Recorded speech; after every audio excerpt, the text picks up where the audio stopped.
नमस्कार। भारतीय संविधान की प्रस्तावना पर यह दूसरा वीडियो है। आज हम ये देखेंगे कि भारतीय संविधान की प्रस्तावना के तत्व क्या हैं।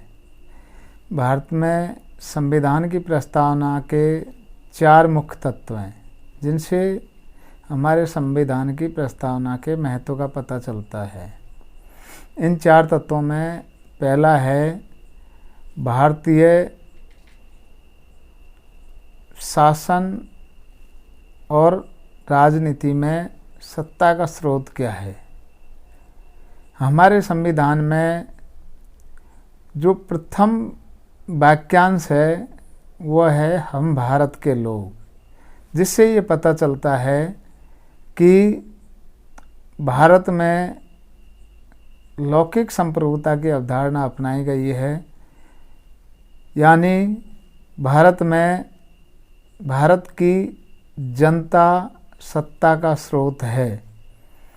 जितने भी हमारे अधिकारी, राष्ट्रपति, प्रधानमंत्री सहित कार्यरत हैं, वो जनता के सेवक हैं और जनता की इच्छा से पद धारित करते हैं।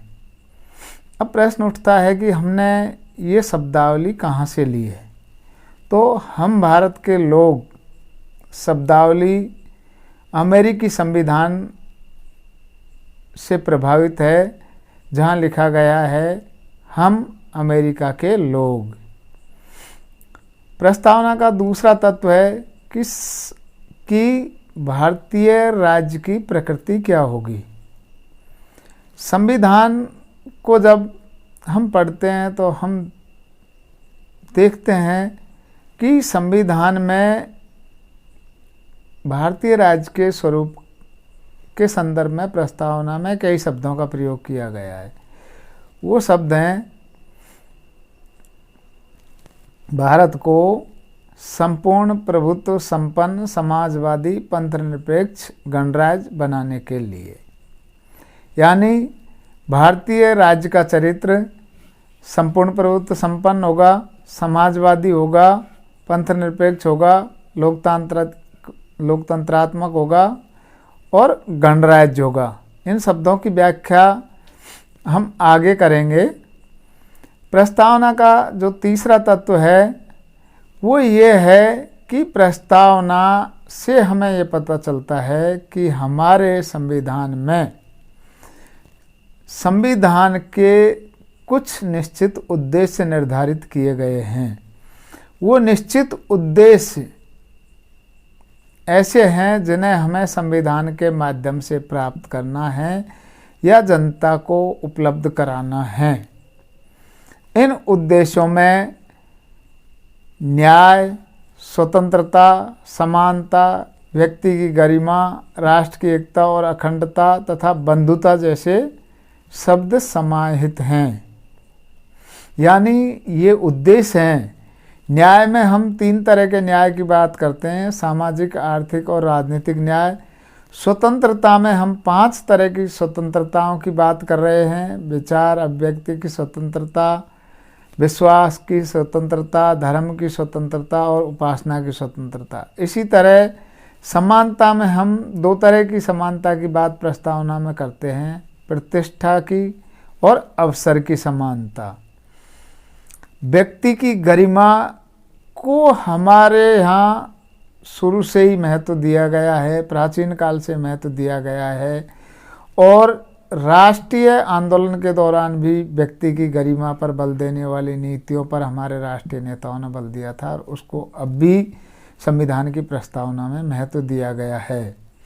राष्ट्र की एकता और अखंडता ऐसे लक्ष्य हैं जिन्हें हमें संविधान के माध्यम से प्राप्त करना है। यानी हमारे हिंदुस्तान की एकता को बनाए रखना है, उसकी अखंडता को सुनिश्चित करना है।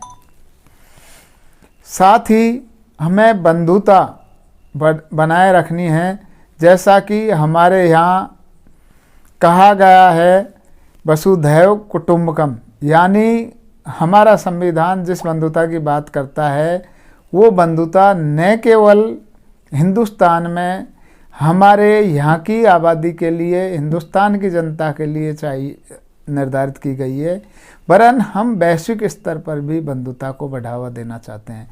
इस तरह से हमारे संविधान के 3 तत्व जो हैं वो हमारे प्रस्तावना से सामने आते हैं।